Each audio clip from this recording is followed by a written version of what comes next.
कितनी आयु है, आपका कितना कौन सा समय अच्छा समय, खराब समय, कितने दिन तक रहेगा, ये सूरज की। आपकी मंगल कामना के साथ एक बार फिर से हमारे साथ हैं देश के जाने माने ज्योतिषाचार्य प्रभाकर सिन्हा जी। सर अभिनंदन आपका। जैसा कि हम हमेशा हर वीडियो में आपको बताते हैं कि सर जन कल्याण के लिए बैठे हैं। सर से अगर मिलना भी हो तो भी वो बिल्कुल कोई किसी तरह की फ़ीस नहीं लेते हैं। उनसे अगर आपको संपर्क करना हो, बात करना हो, नंबर चाहिए तो भी हम आप हमें कमेंट कर सकते हैं। हम आपको नंबर भी प्रोवाइड करवा देंगे सर का। और सर से अगर मिलना भी चाहते हैं तो भी आप उनसे मिल सकते हैं। किसी तरह का कोई भी फ़ीस नहीं लेते सर, बिल्कुल एकदम से निस्वार्थ भाव से लोगों की सेवा करते हैं। सर आज हम बात करने वाले हैं सूर्य का जो महत्व होता है। सर कई लोग कहते हैं कि सूर्य तो बस एक गोला है, लेकिन हमारे सनातन धर्म में क्या इसका महत्व है? देखिए, सूर्य आत्मा का सूचक होता है। मैंने एक वीडियो में कहा था पहले, सूर्य आत्मा का है, नारी का सूचक होता है। शरीर में जो नाड़ियाँ होती हैं वो सूर्य का ही सूचक होता है। इसलिए लोग डायना कलाई में घड़ी पहनते हैं। हाँ ना, आपने ये भी पूछा था कि बहुत लोग गले में भी पहनते हैं। पहले पहनते तो गला में इसलिए पहनते से वो भी गला में इसलिए पहना जाता है क्योंकि गले में भी जाके हार्ट पे जाके वो टच करता है। तो हार्ट तो सूर्य का प्रतीक हो गया। बिल्कुल। तो जहाँ भी घड़ी से का संबंध आएगा वहाँ सूर्य से रिलेटेड होगा। तो इस काल का जो गणना होता है सूर्य से रिलेटेड होता है, ना कि चंद्रमा से। अच्छा। हाँ, चंद्रमा के लिए चंद्रमा एक अलग चीज़ है। चंद्रमा को पढ़ना है तो मन को पढ़ना है तो चंद्रमा को पढ़िए। चंद्रमा से मन को जाना जा सकता है, लेकिन सूर्य से आप अपने काल को, गतिविधि को जान सकते हैं। आप कितनी आयु है, आपका कितना कौन सा समय अच्छा समय, खराब समय, कितने दिन तक रहेगा, ये सूर्य की गति से पता चलेगा। हमारे ब्रह्मांड में जो सूर्य हैं वो तो केंद्र हैं, ऊर्जा का स्रोत है। अगर सूर्य नहीं रहे तो ब्रह्मांड ही नहीं रहेगा, हम लोग से सृष्टि रहेगी नहीं, उसी सब कुछ संचालित है। चूँकि सूर्य एक पिंड नहीं है, सूर्य एक प्लाज्मा है। इसको जेली कहते हैं। जेली जैसा होता है जी, उसी टाइप का सूर्य है। उसमें आप अगर खड़ा हो जाते हैं तो आप वहाँ पे आप अंदर चले जाइएगा, क्योंकि वो पिंड नहीं है, वो एक प्लाज्मा है। अच्छा। है ना, वो गैस का, वो एक आग का प्लाज्मा है, वो एक खोखला है, अंदर से पूरा गैस है। वो पूरा आग का वो एक पिंड है, वो कोई ठोस पदार्थ नहीं है, इसलिए वो जल रहा है। अगर ठोस होता तो ठंडा हो जाता। आज नहीं होता, करोड़ों साल, अरबों साल के बाद होता, लेकिन हो जाता। जिस तरह हमारी पृथ्वी हुई है, लेकिन वो प्लाज्मा है। प्लाज्मा जैसा आप रखिएगा वैसा ही रहेगा। तो हमारे शरीर को देखिएगा, हार्ट भी देखिएगा, हमारा प्लाज्मा जैसा पुल करता है, उसमें कोई हड्डी है नहीं जी, है ना। तो आप जो भी सूर्य से रिलेटेड होगा वो उसी तरह का प्रतीत होगा आपको। अच्छा। तो सूर्य जो है पिता का प्रतीक होता है ना। तो सूर्य जिसका अच्छा होता है वो यशस्वी होता है, पराक्रमी होता है ना, वो राज्य सेवक होता है, राजा तुल्य होता है। तो सूर्य का अपना एक महत्व है। सूर्य है तो प्रकृति है ना। सूर्य में सभी देवी देवता होते हैं। क्या? और सूर्य को आप साधारण नहीं समझे, सूर्य एक ईश्वर का ही स्वरूप, ईश्वर ही है। स्वरूप तो नहीं कहना चाहिए, ईश्वर ही है, चूँकि सूर्य नारायण बोला जाता है इनको। बिल्कुल। है ना। बिल्कुल। सूर्य नारायण मतलब विष्णु को बोला जाता है। बिल्कुल। तो आप अगर सूर्य को देख रहे हैं तो सोचिए कि आप भगवान विष्णु को देख रहे हैं।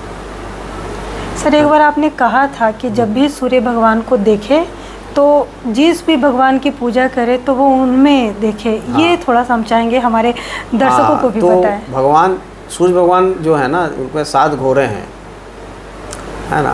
तो 7 घोड़े हैं तो देखिएगा 7 नाड़ियाँ होती है हमारे शरीर में। और सूर्य आसन बताया जाता है। योग में सूर्य आसन बहुत महत्वपूर्ण है। महत्वपूर्ण होने से क्या होता है कि आप योग में बैठे हैं तो 7 नाड़ियाँ योग से खुल जाती है ना।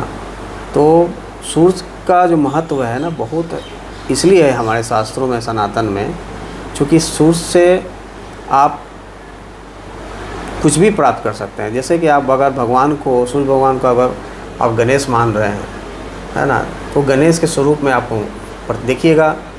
आप कहीं भी आप जाइए, आपको सूर्य का जो स्वरूप है वो हर जगह आप प्रतीत होगा। जैसे कि आप हिंदू सनातन में होता क्या है कि हर देवी देवता जो है एक ही रूप हैं, जी, है ना, एक ही रूप हैं। अब जैसे क्या है कि आप एक इंसान है, इंसान का रोल अलग अलग हो जाता है, लेकिन है तो एक ही जगह, बिल्कुल, एक ही रूप में है। तो सूर्य भगवान में ही सब देवी देवता, भगवान बोले हम कहीं हैं नहीं, क्योंकि प्रकाश जो इतना जो दिव्यता है, इतना जो प्रकाश है, इतना जो आभा है, वो किसी पिंड में नहीं है, बिल्कुल, है ना। बिल्कुल, आप सोचिए कि अगर एक दिन सूरज नहीं उगेगा तो सृष्टि में क्या होता है। बिल्कुल, अभी विंटर आ रहा है, अभी को ठंड का मौसम आ रहा है, तो उसमें देखिएगा अगर सूरज नहीं उगेगा तो इंसान बहुत ये हो जाता है, व्याकुल हो जाता है कि सूरज नहीं होगा। तो इस शरीर में ऊष्मा चाहिए, ऊष्मा देवी स्वरूपा मतलब शक्ति का स्वरूप होता है। तो अगर माँ को अगर ध्यान करना है, देखिए जब भी कोई आदमी इंसान ध्यान करता है तो सबसे पहले उसका जो आकृति दिमाग में बनता है सूरज का। सूरज का मतलब एक प्रकाश का, जिस तरह सूरज का पिंड है उसी तरह उसका आकृति दिमाग में बनने लगेगा ध्यान होने के बाद। अब कोई भी आप एनर्जी लेते हैं, जैसे आप किसी चीज़ को जलाएंगे उस सूरज का आकृति लेके ही वो प्रकाशित होगा। तो सूरज का महत्व बहुत है। आप भगवान सूरज को गणेश भगवान भी मान सकते हैं, मान के पूजा कीजिए, लक्ष्मी मान की पूजा कीजिए, चूँकि भगवान जो हैं साक्षात वो देव हैं, सूरज भगवान साक्षात देव हैं। अभी छठ आने वाले हैं, देखिएगा यही ऐसा है कि पहले छठ ऐसा पर्व है, पहले डूबते सूरज को दिया जाता है और उसके बाद उगते सूरज को दिया जाता है। बिल्कुल सर, है ना। तो ये सबसे इस बार जो छठ आने वाली है, जो खरना होगा वो संडे को है। अच्छा, हाँ, बहुत अच्छा दिन पड़ा। उसके बाद फिर आपको मंडे को आपको पहली अर्घ और ट्यूसडे को आपको पारण हो जाएगा, है ना। तो ये सबसे बड़ा देखिए, इंसान का जो सूर्य अर्घ देने का मतलब भगवान जो भी मेरे लाइफ में जो भी पतन हुआ है, जो अस्त हुआ है, उसको भी हम प्रणाम कर रहे हैं। जो आने वाला जो मेरा जो पुण्य है, जो उदय होगा, उसको भी हम प्रणाम कर रहे हैं अर्घ देकर। तो ये हिंदू सनातन देखिए कितने बड़ा हर चीज़ को वो पूज रहा है। तो सूर्य का महत्व बहुत है। सूर्य में अब देखिएगा हॉरोस्कोप में, कुंडली में सूर्य जहाँ रहेगा ना, सूर्य अकेला सूर्य अगर कहीं अच्छा हो गया, आप बहुत बलिष्ठ हो जाए, मैंने वो कुंडली बहुत बलिष्ठ हो जाती है।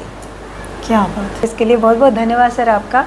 और उम्मीद करते हैं आज का ये वीडियो, क्योंकि मुझे तो लग रहा है कि मैं और सुनती जाऊं, पर बहुत ज़्यादा लंबा वीडियो हो जाएगा। और आगे आपके मन में अगर और भी सर से कुछ सुनना चाहते हैं इस तरह की बातें आप, तो हमें कमेंट कर सकते हैं। हम हमेशा कहते हैं सर किसी तरह का कोई फ़ीस नहीं लगते, ना मिलने का ना बात करने का। तो अगर हमारा ये वीडियो अच्छा लगा हो तो प्लीज़ हमारे वीडियो को ज़्यादा से ज़्यादा लाइक करें, शेयर करें, हमारे चैनल को सब्सक्राइब करें। मन में कोई सवाल हो तो कमेंट ज़रूर करें। धन्यवाद।